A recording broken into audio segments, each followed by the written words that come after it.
Might as well see what's on the television.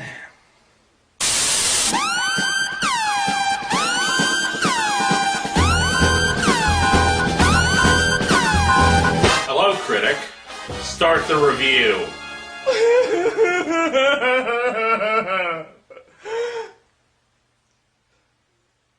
Last time in the good Star Trek movie. Picard goes through a Borg identity. Obsessed with stopping his old arch rivals, even though he's never really been that obsessed before, he follows the Borg back in time to stop man's first contact with the Vulcans. After ripping off Moby Dick because that's what Star Trek likes to do, Picard defeats the Borg Queen, Data goes through his I wanna be human again, and first contact is still made by the farmer from Babe. Will Star Trek continue to score big with audiences? I don't care, I get paid either way!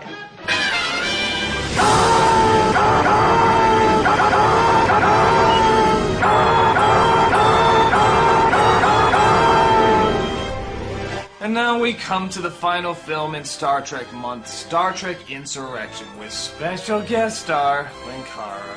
Hello, adoring fans. I've come all the way here on my spaceship to talk to you about the most hated of all Star Trek films. Wait a minute, this was the most hated? I thought it was either like the first one or 5 that was the most despised. That may be the case with other fans, but me personally, this is my least favorite in the entire franchise. So you need me here, or else you'll screw this review up like you've done so many times before. What? When have I ever screwed something up? In your Battlefield Earth review, you said the Cyclos never have explosions on their planet, when that's not what they said in the movie. It was that the air they breathed reacted violently to radiation.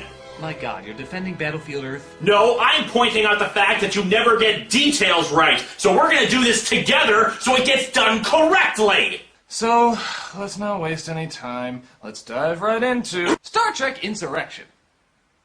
So we open on the Shire as we see a peaceful alien people called the Baku taking care of their planet. Funny how these people who don't believe in machines have an irrigation system set up for their crops. It's almost as if machines are helpful or something.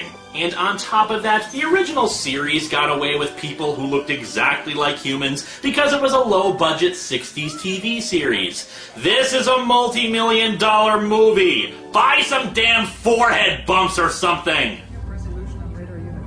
We see there's Starfleet personnel in invisible suits keeping track of the people in the city. The android! He's out of control!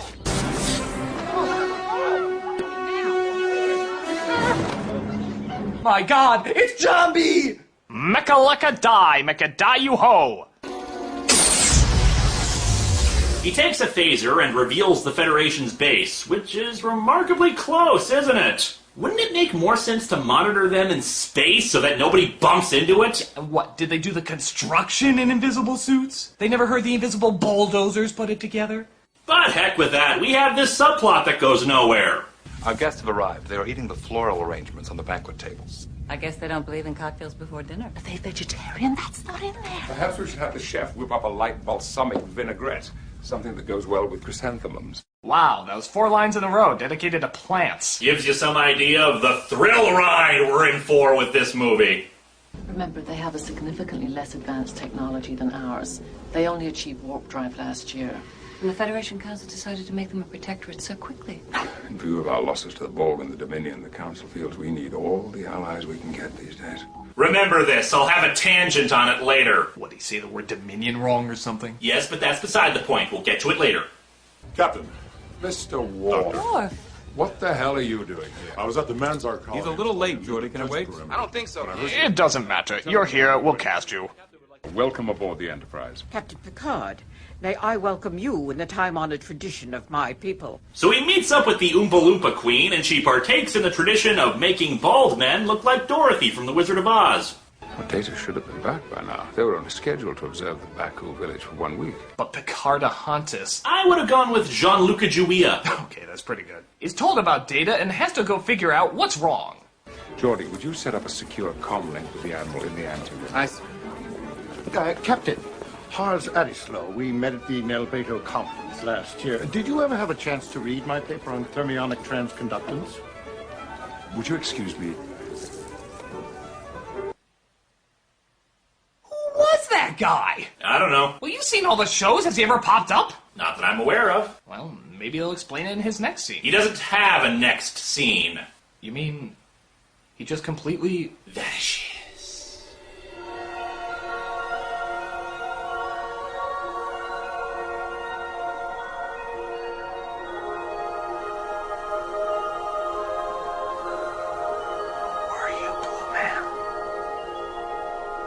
Commander Data attacked us in the mission scout ship yesterday.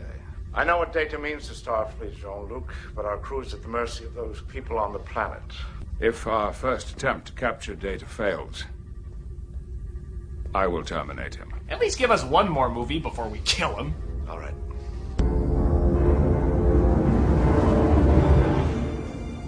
Come out, wherever you are. Sir? That's something that my mother... Well, that was a thrilling backstory. Yeah, I wonder what other character insights we're gonna glance over. You know, this reminds me of when I was a little girl in Alaska. Whoa, what was that? Seeing how he responds to threats, I wonder how he would respond. So in a maneuver I don't really understand, they figure out singing to him will somehow break his programming. A British tar is a soaring soul. His nose should pant, and his lips should curl. His cheeks should flame, and his brow should furl. His nose should pant, and his lips should curl. Okay, has Star Trek just become a musical? Between Rover Warrior Both Lifeforms and this, I've heard less singing in Sesame Street. I mean, what Star Trek fan would actually enjoy this? His eyes should flash with an inward fire. His brow with scorn be wrung. He never should bow down to a... I love the classics. So the singing surprisingly does work as the team beams down where they see the Baku playing a friendly game of CG ball. We were under the impression they were being held against their will. The artificial life form would not allow them to leave. Apparently, he was taken ill. There was a phase variance in his positronic matrix which we were unable to repair. I think the captain finds it hard to believe that we'd have any skills repairing a positronic device. Well, yeah, since you clearly explained that you don't use technology. Our technological abilities are not apparent because we have chosen not to employ them in our daily lives. We believe that when you create a machine to do the work of a man, you take something away from the man. Then how can you know the latest technology? Don't get me wrong, I understand studying technology, but how can you keep up with the latest technology on a planet forbidding technology without any technology? Magic. Shut up! But at one time we explored the galaxy just as you do. You have warp capability. Capability, yes. But where can warp drive take us, except away from here? Yeah, I guess if Star Trek has taught us anything, it's that space is pretty boring. I'm sorry, but I'm not behind this. At least not in the way these pompous jerks are flaunting it. First of all, you have machines. We saw your irrigation line, you idiots. And those clothes look pretty damn well tailored for people who don't have the ability to manufacture them properly. Second, this movie builds this place up as paradise, as Eden or perfection. However, their philosophy is the complete opposite of what Star Trek stands for. Star Trek, in the end, is about how advanced technology has done us so much good, allows us to do so many great things, and that the future is a bright one, partially because we want for nothing. This movie, however, tells us we need to get back to nature and be smug hippie jackasses who reject technology and machines in favor of being so inbred that we don't believe in any other colors for our clothes except brown. Yikes, Linkara. I'm sorry, but I really hate these people. They piss me off. What, do you hate Amish people too? No, they hate me. But at least the Amish have religious reasons for rejecting technology. These guys are just dumb.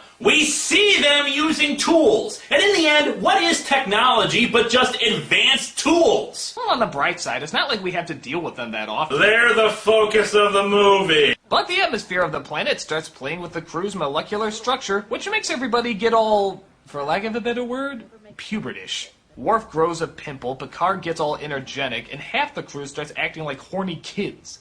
Yuck! Yuck? I never kissed you with a beard before. Ahem.